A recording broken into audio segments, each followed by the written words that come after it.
Hi, I'm Neil Atkin, and I'm in charge of the course for teaching primary science. A little bit of background on me. So I've taught science many years in many countries, from actually the richest students in the world in independent schools in Switzerland to the poorest kids living on being in Sierra Leone, or Ebola virus orphans.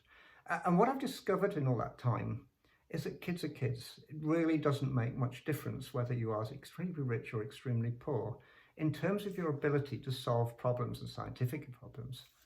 So if we were to look at something, for example, here's a plastic bottle. What could we do with it? What experiments could we do? What could we find out?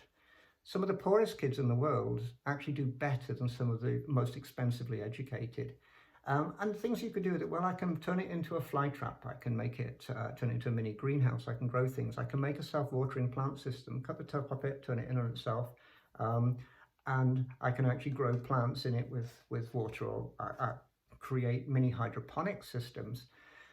And each of these investigations has unknowns, it has multiple variables, and students can actually find out something nobody else knows. So I can make a fly trap in a minute. But what color should it be? Where should I put it? What bait should I use? And all of those things, I could spend a lifetime trying to actually find that out. And this is as far away from standard science in the classroom, which seems to be compressed into this PowerPoint driven, we're looking for the right answer. And students get very hung up on trying to please us, to give us what we want, to get the right answer. Particularly gender studies show there's very high achieving girls who become very fearful when given an open investigation. When they're very young, as Breakpoint and Beyond and studies like that suggest that they're actually very, very open, come up with ideas, and they have very little fear. That fear increases as we go through the educational system.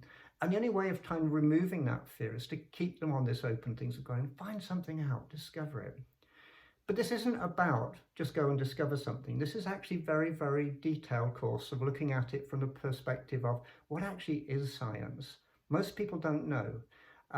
When you look at the kids, they're bombarded with cartoon images of weird old men with white men with grey hair and white coats doing some really weird, nasty, crazy stuff in laboratories. And hardly any kids can identify with that. So we need to change that. We need to look at what's actually happening about that. We need to look at why science is actually still enjoyed by older students, but science lessons are not. And this whole essence of this course is to put something together that keeps that wonderful exploration, that the joy I have of science has added so much to my life, that curiosity, that ability to actually think in a scientific way. Well, where's the evidence? When you give me that evidence, is it good evidence? What can I do with it? And it's very clear that in this world, we actually need scientific thinking. We need to be able to look at some of the bizarre lies that become up on social media and say, that's probably not correct. Where's the evidence? What could we do? So the whole aim of this course is to take you and your students through a journey of exploration and discovery, to put the joy back into science, to put the joy back into those lessons. I hope you enjoy it.